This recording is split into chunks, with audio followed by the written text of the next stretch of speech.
Hey guys, Chad Brummett here. I'm host and producer of Legendary New Mexico and New Mexico Living on Fox. Before jumping into the broadcast world, I was an actor in film, TV, and theater, and I had to do my fair share of taped auditions for movies and TV shows. And in the wake of coronavirus, taping your auditions will become more and more commonplace. So, I'm going to be sharing some tips and some tricks for crushing your online audition, regardless of medium that you are working in. First thing you need to do is lock down your location, where you are going to be taping your audition in your house. Now, some key things to think about are lighting, audio and background. Unless you're running a professional lighting kit, best option is diffused natural light. If you can, tape in a room that has a large window that can act as your key light. If not, try to balance your artificial light sources to get an even spread over your face. Now, hopefully that light source is in a room that has carpeting.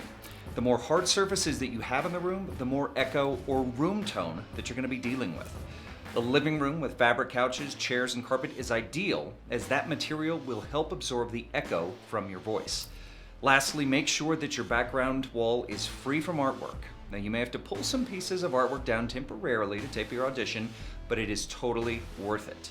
You want to stand out as much as possible in your video, and artwork on the back, just like my Dawn of the Dead poster that you can see. I'm already breaking my own rules. It'll be a little bit of a distraction. Speaking of that back wall, don't stand right next to it. Separate yourself a good foot or two from the back wall to minimize shadows and add depth to your shot. For theatrical audition, try to get yourself into a medium shot. This includes your full torso and head. It gives the auditors a bit more idea of your body type, and it opens the framing up a little bit for gestures during your audition. The full body shot will put the camera way too far away to see your expression, and a close-up will cut your body off and lessen the capture of your performance. Also, nothing screams amateur quite like shooting in portrait mode. Don't be doing this, guys. Be sure that you are taping your audition in landscape mode. Now, for stabilizing your shot, your best bet is to invest in something like this. You don't want any shake in your audition. We're not shooting a sequel to the Blair Witch Project, after all. Come on! I hear him downstairs! Now, if you don't have access to a tripod, get your parents, sibling, or friend to hold the phone or camera at about head level and have them stabilize with their elbows against their body. There we go, and I disappear. But you can see, you do it like this. Here's the phone, stabilizing, and they're filming. Mini-taped auditions will want you to slate. Now, a slate essentially introduces yourself, the piece you're auditioning with, and how casting directors and producers can get a hold of you. Now, this will vary from casting director to casting director, so it is crucial to make sure that your slate includes the information asked for in the casting notice. Don't do your slate in character. This is a big no-no. This is just you speaking directly to the camera. Make it brief, make it clear, and once it is done, then get into character. Also, don't take too long in the transition into character. This is honestly where your professionalism comes into play. In other words, don't be this guy. One time, baby. Come on. Now, as for your wardrobe, you want something that looks professional, but not distracting. Stay away from patterns, logos, prints that will distract from your performance. Also, herringbone patterns do very weird things to screens, so avoid those as much as you can. If your casting notice instructs you to wear something specific, adhere to that. Otherwise, go for professional, but subtle. Now, when you're in your performance, unless otherwise instructed, don't look into the camera like I'm doing right now. You want to set your eye line just off to the camera's side, either camera right or camera left, camera right, camera left, camera right.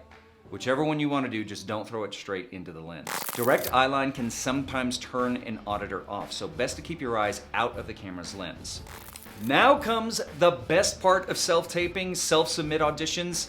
You can give them your best take. Any actor that has been in front of live auditors has at least one story where they bombed the audition terribly.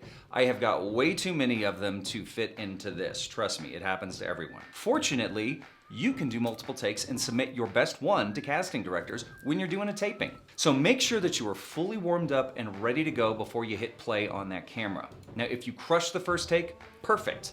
If not, reset and do another.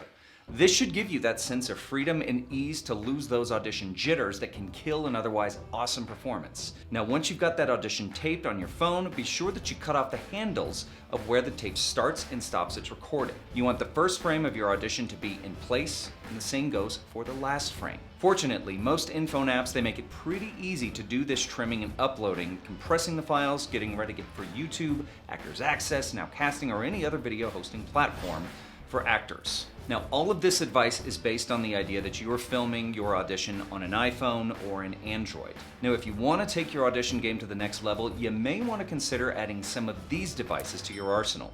Getting an off-board shotgun mic like these can help reduce the room tone you'll find by simply using the phone's built-in microphone. Also, invest in a tripod. Again, if you are in a crunch and you don't have one, use the human tripod that we discussed earlier. But anyone pursuing this professionally will find these a valuable investment in the taped audition world. Now, down the road, you may also want to consider investing in an inexpensive DSLR camera that can record HD video. Most lines will have entry-level cameras with decent lenses that can record. Now, you may also want to invest in a boom mic that can be put closer to you for maximum audio quality. Obviously, the price points are going to jump up substantially here, but again, if this is going to be your profession and you are doing a lot of self-submit auditions, it may be worth the investment. Above all, go into your audition with confidence, with fun, and with the benefit of knowing that you don't have to crush it on your first take.